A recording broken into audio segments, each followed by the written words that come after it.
Hey guys, thanks for tuning in to another video on ForgottenWeapons.com. I'm Ian McCollum, and today we are looking at my run through Midnight Brutality 2023, specifically in the Thermal Division with a fix and an AGM Rattler thermal scope. Now, I want to start by giving a really big thanks and shout out to TNVC, Tactical Night Vision Company. They stepped up as our primary match sponsor, which allowed us to have a tremendous prize table of cool stuff from $5,000 or $6,000 thermal scopes on down for all of our competitors to get. They also loaned myself and Jordan, who was running the camera for me, they loaned us dual tube nods to run the match with, as well as loaning me a complete carbine, which we'll get to in my second run. But TNVC has all sorts, basically everything you might need that is night vision related, from goggles, lasers, accessories, helmets, you name it. So if you're in the market for any of that sort of equipment, don't hesitate to check them out. They're fans of historical night vision and modern night vision all the same. Now, let's get into the match.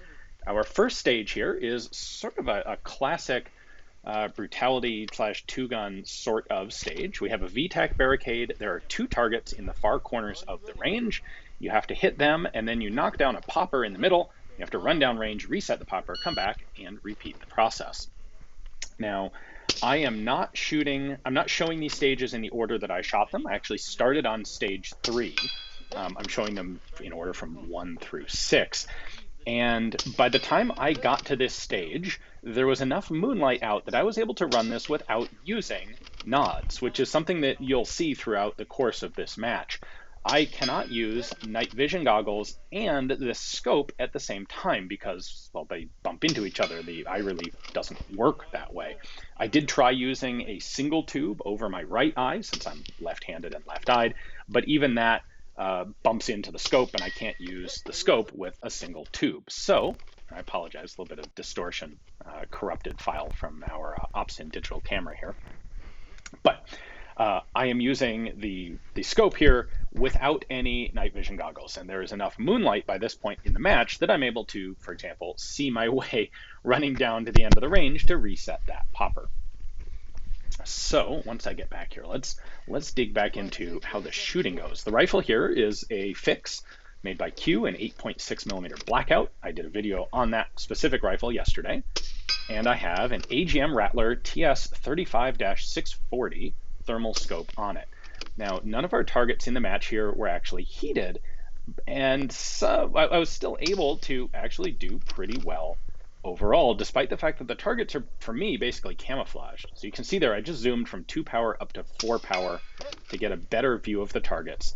They definitely do blend in. You know, if these were warm targets, they would stick out as bright white, you know, blazingly obvious targets.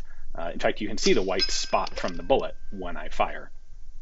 But even with having the targets essentially room temperature, I was still able to see them pretty darn well, like surprisingly well. And one of the nice things about the thermal scope is that its vision is unaffected by visible light, which sounds obvious, like that's how thermal works. But what that means is the earlier stages in the match, when it was really, really dark, or if the targets were in shadows instead of out in the open like these two, I was able to see them just as well. They're still sort of a little camouflaged, but where other people running passive rigs, where they're not using an infrared or a white light flashlight, where those people had a lot of trouble, I was still able to see targets fairly well with this thermal scope. So here's my third run through here. I just have to hit the 2 side plates twice each, and then I am done with the stage.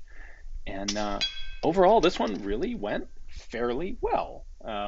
Not my best stage of the match, far from my worst stage. I think a pretty good way. There you go. Second place of the people shooting passive and 34th out of 102 shooters overall. Now, BE Meyers was one of our other match sponsors. They provided a mall for the prize table, which is awesome. And I'll be doing a standalone video on the mall coming up because some of our most successful infrared division shooters were using the mall, and it's a fantastic piece of kit. But let's move on to stage 2. We're calling this one the Humvee stage because I am shooting this moving from the back of a Humvee, or at least I am to begin with. At the beginning here, we're going to drive past 3 side pistol bays. Each one of these has 2 poppers in it that you have to knock down as the Humvee drives past. this would prove to be a massive, in fact, insurmountable challenge for me. For two different reasons. First off, the thermal scope I'm using is a minimum of 2 power. It doesn't have a 1 power setting.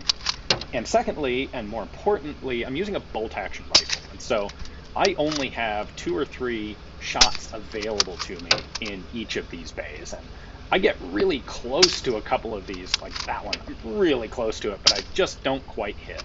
If I'd had a semi-auto, I would have been able to make a lot more follow-up shots, and I suspect I would have done quite a lot better. Now, once the vehicle comes to a stop here, I hand my rifle off to the RO, then I get out. Jordan, running the camera here, also gets out behind me. I then immediately blast off down the range.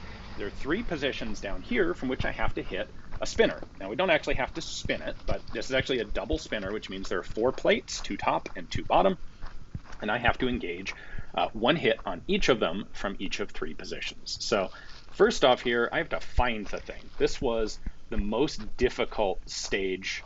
This target selection right here was the hardest of the match for me to actually spot. So I've zoomed into 4 power again instead of 2 power, and you can just barely see the target. It's largely a game of spot the frame for the spinners, and then you can figure out where the spinner plates are supposed to be. I had 1 light strike there, and I have no idea if it was the gun or the ammo. It was dark. I didn't have a chance to take a close look. I just cycled past it, and things worked for the rest of the match. But there's that set clean. Now we do it from the second barrel. Again, like, the nice thing about the fix here is it's a very nice accurate rifle with a fantastic trigger. It's just slow in a situation like this because it's a bolt action. So it takes me time to cycle. You can see here, by the way, that I've got my night vision goggles flipped up onto my helmet so that I can use the scope. And again, there's enough moonlight here that I can move from position to position easily enough without needing to use the night vision goggles. The rifle is amazing quiet. It's basically as close as you can actually get to a Hollywood quiet silenced rifle. The spinners actually made a really good set of static targets here, because once you hit them, they did start moving a little bit, which made them a little bit more challenging, but not as much. Only 6 penalties. Yeah, there you go. Not as much as having to spin them, but I did end up with 6 penalties. That's 360 seconds of penalty time on this stage for not hitting any of the poppers, and that would come back to hurt me. Q was one of our other match sponsors. They gave us 2 honey badgers and a pile of suppressors for the prize table, which is awesome. And of course, I'm running their 8.6mm fix for the match. So our third stage here is this is a Casada Drill, which means we have a 56-pound kettlebell. We have to throw it a total of about 50 yards. We've got sticks that are 10 yards apart there. Each stick has a glow stick tied to it. That's what those green glowy things are. And this was actually the first stage that I shot in the match. And this stage was done, there was no moonlight out yet, there was partial cloud cover, and we were down in a forested hollow. It was incredibly dark down here. And this is where you can see the fact that night vision devices require some ambient light to actually function. And like PVS 14 style image intensifying nods, tube-based nods, they were really suffering down in here. The images were really grainy. The Psionics Opsin digital camera pretty well crapped itself out. It's running on the same settings as you just saw on the previous stage, but there's so little ambient light for it to work with that it's really dark out here.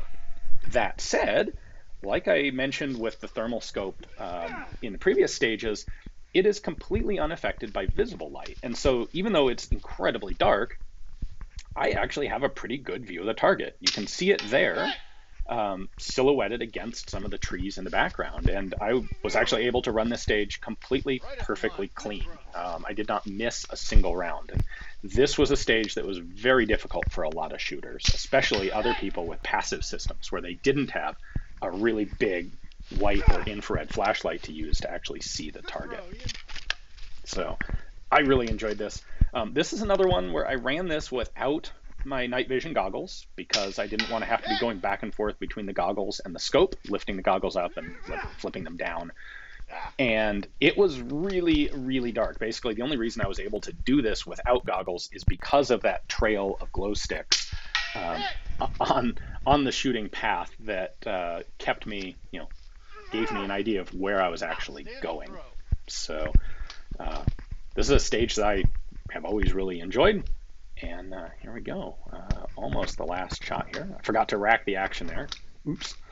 Did that a couple times throughout the match. In this case, I would fire and then I would leave the gun, leave the fired case in the rifle as I proceed to throw the kettlebell and move, only reloading it for safety's sake when I got to the next shooting position. So once or twice I kind of forgot.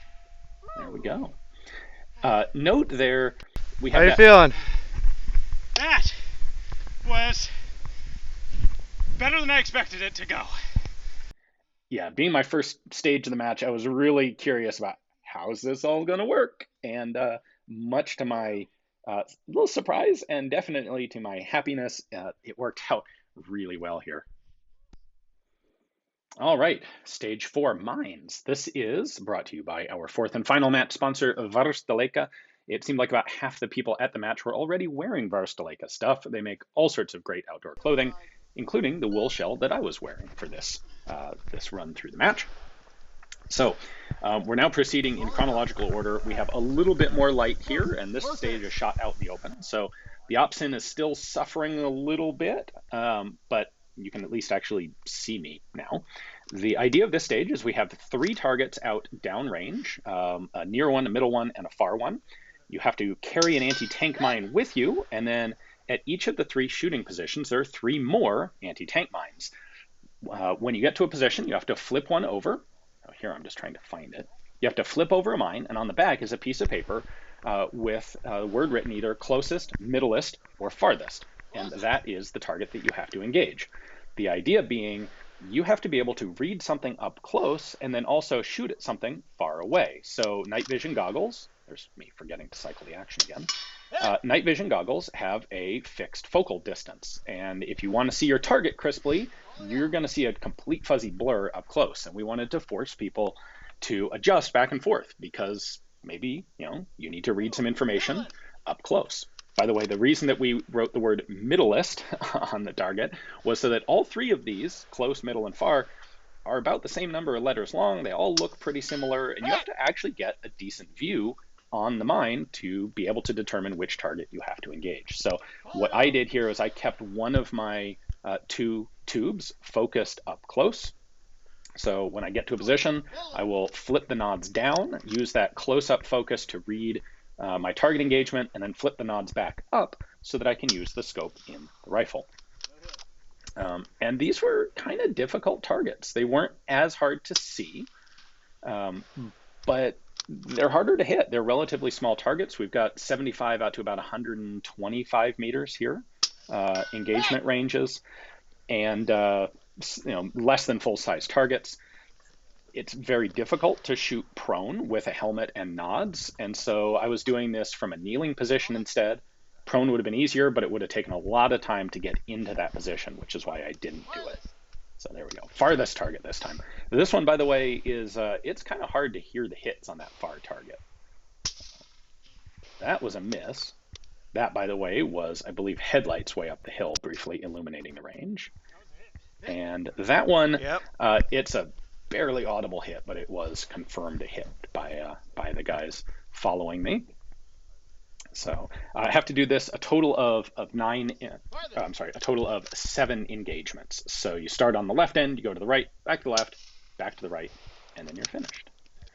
There we go. Another miss on the long range. That's it. And another very inaudible all right, last one. Hitting that. And one more engagement to make.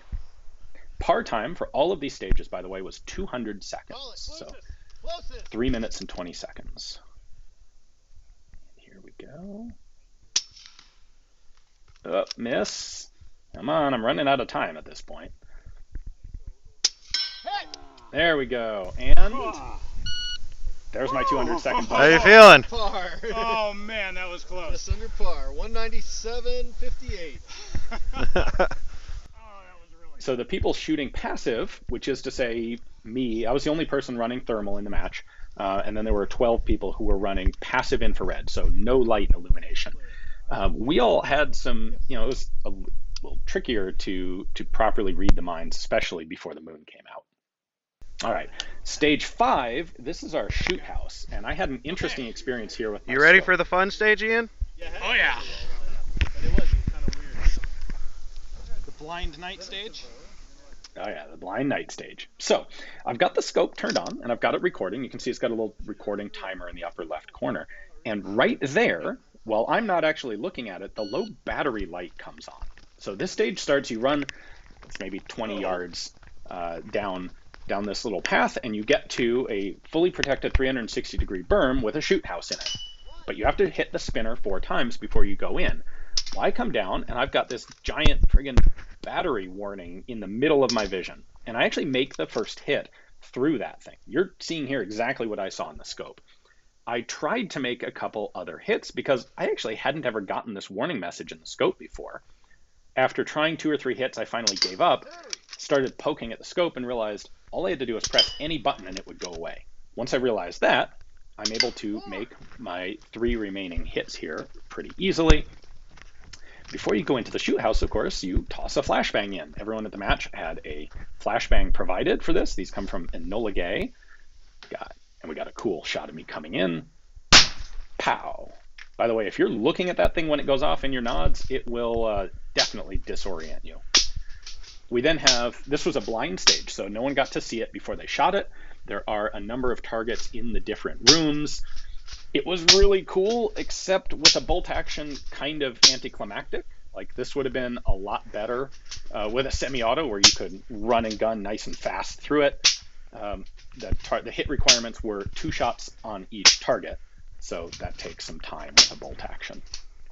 Now, we're going to exit the house and go back to the spinner for the last 4 shots.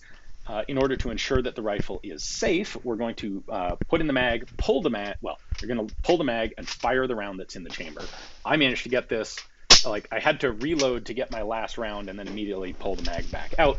However, having done that, the rifle is now confirmed empty, and we don't have to worry about our 180-degree safety rule until I get back here, reload it, and I now have to get 4 more hits on the spinner to close out the stage. So there were 9 targets inside that shoot house, and I brilliantly did not even see one of them. Once again, I was doing the maneuvering here without using my nods so that I could use the scope, and I just missed one of the targets entirely. Now, unfortunately, we had a sort of an act of God, huge wind burst during the day the next day that destroyed our shoot house completely, despite it having been tested out several times before and used a bunch before this match. It got shredded. And so the staff match folks, that was what I was running here, we got to shoot it. Everyone else shot a totally different version of the stage, so it was dropped from the official scores. Our last stage here is probably my favorite. It's definitely the one where I did the best, and that's the obstacle course. So originally we were going to go over and under these obstacles. There was some concern about some people being able to get over them, so that changed to weaving through them. Then we're going to go over here to an elevated platform to get up on the platform, and then we're going to start engaging targets down in the bays below, which are at 150 to maybe 200 yards total. I think about 150, 160 for the ones that we were shooting here today. And as you can see, even though these targets aren't heated, I have a fantastic view of them. They stick out very nice and obviously. So I need 3 hits on that one target from the platform here, which I'm about to get. You will notice as I go through here, there is the occasional bit of lag on the thermal camera. Again, you're seeing exactly what I saw. It did occasionally lock up for a fraction of a second, which was sometimes a bit distracting, but it always resolved very quickly. So that's kind of a thing with digital thermal scopes. Now we're going to move on to the trees here, and we have to engage a couple more targets down in the bays. So first I'm going to reload. By the way, the 3rd shot from that tower, you had to pull the magazine, fire the chambered round again to ensure the rifle was empty. And that meant you only had 1 shot to make your last hit up there, which I made. Now, we've got the target in that bay, and then we've got a target in our middle bay here. Again, sorry, a little corruption on the ops-in footage. That one was really easy. Note that we have a flasher on that target, but you don't see any of the light in the thermal scope because it's not thermal, it's just cold light. Our third target is off in the third bay, and that is a popper that's set to not fall down. Once we get a hit on each of those, we then run to the final position, which is really cool. It's a pair of machine gun pits, basically concrete culverts put in the ground vertically. So you have to get down in the pit and make hits on targets in 2 of the bays, twice each. So we've got the one down in the bay there with the flasher, and then the popper target down here in the far left bay was my hardest part of this stage, and the hard part was finding it. I was scanning around. A lot of this terrain looked very similar, and it took me a while to find where the target was. We also had then set up a bunch of traffic cones in the area of the target, and they're kind of roughly the same shape as the popper itself. And the idea there was to trick people into shooting at the wrong thing. You can see I'm taking a bead on a cone there, and then I realize, wait, that's not the target. There's the target. And then I proceed to miss it. I did pretty well on this stage, but it wasn't a perfect run. There we go. Again, you can tell just how quiet this 8.6 fix is, listening to the whack on the target compared to the quiet click of the gun firing. That's not an artifact of the camera, by the way. That's actually how quiet this thing is. So once again, I have to scan around and try and find that popper down here. There it is. There we go. And one more hit on each target, and I will be finished with this stage. This was a really fun one. We actually extended the par time from 200 seconds to 300. So that was my 200-second buzzer. I had another 100 seconds available if I needed it. I ended up clearing this in 202 seconds.